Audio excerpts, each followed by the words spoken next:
कर रहे हैं दीपिका, कल हम मुंबई में थे लेकिन नजर हमारी थी विधानसभा चुनाव के जो नतीजे आ रहे थे उस पे, और लग रहा था ऐसा कि कांग्रेस जो है वो मध्य प्रदेश और छत्तीसगढ़ में क्या टक्कर देगी, लेकिन मोदी मैजिक, क्या कह सकते हैं, मोदी की आंधी ऐसी चली कि मध्य प्रदेश में प्रचंड जीत बीजेपी ने हासिल की है। शिवराज का राज फिर से वहां नजर आ रहा है और कांग्रेस को उम्मीद शायद नहीं रही होगी, उससे ज्यादा बड़ा झटका कांग्रेस को लगा है। बिल्कुल, सभी को यही लग रहा था और यही आशंका लोग जता रहे थे कि 19-20 का फर्क हो सकता है, लेकिन यहाँ पर तो पूरी पिक्चर ही बदल गई।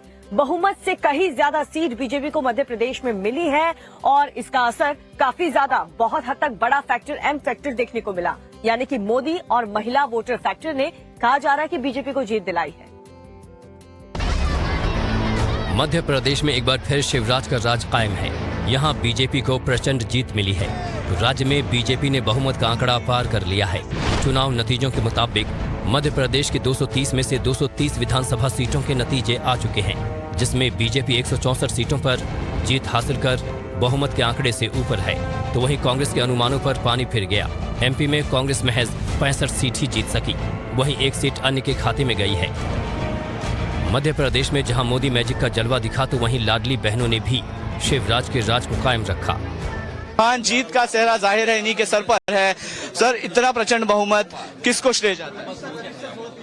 देखिए, प्रधानमंत्री जी के प्रति जनता के मन में प्रेम और विश्वास, उनकी गारंटी पे भरोसा जन जन के मन में है। वे डबल इंजन की सरकार के काम हमने यहाँ केंद्र सरकार की योजनाओं को ढंग से लागू किया और मध्य प्रदेश का अगर आप देखेंगे स्वरूप तो बदल के रख दिया मध्य प्रदेश को। आज विकसित मध्य प्रदेश पूरे देश के सामने खड़ा हुआ है। वो कौन सी योजना जो गेम चेंजर है? लाडली बहना या योजनाएं अनेक है, इंफ्रा से लेके किसानों की, गरीबों की, लेकिन लाडली बहनों ने दिल में बहुत असर किया और बहनों का भरपूर आशीर्वाद। जो मध्य प्रदेश में एक इतिहास रचा गया है, इस चुनाव में एक इतिहास रचा गया है, ये इतिहास से कम नहीं है। स्वर्णम अक्षरों में यह नतीजा लिखा जाएगा कि जो सरकार 18 साल से मध्य प्रदेश में जन सेवा के पथ पे चली है, उसे इस प्रचंड बहुमत मध्य प्रदेश की जनता ने दिया है। और इसका अगर श्रेय किसी को जाता है तो प्रधानमंत्री नरेंद्र मोदी जी को जाता है। मध्य प्रदेश में इस बार कांग्रेस को पूरी उम्मीद थी कि वो सत्ता में लौटेगी, लेकिन चुनावी नतीजों ने कांग्रेस की उम्मीदों पर पानी फेर दिया।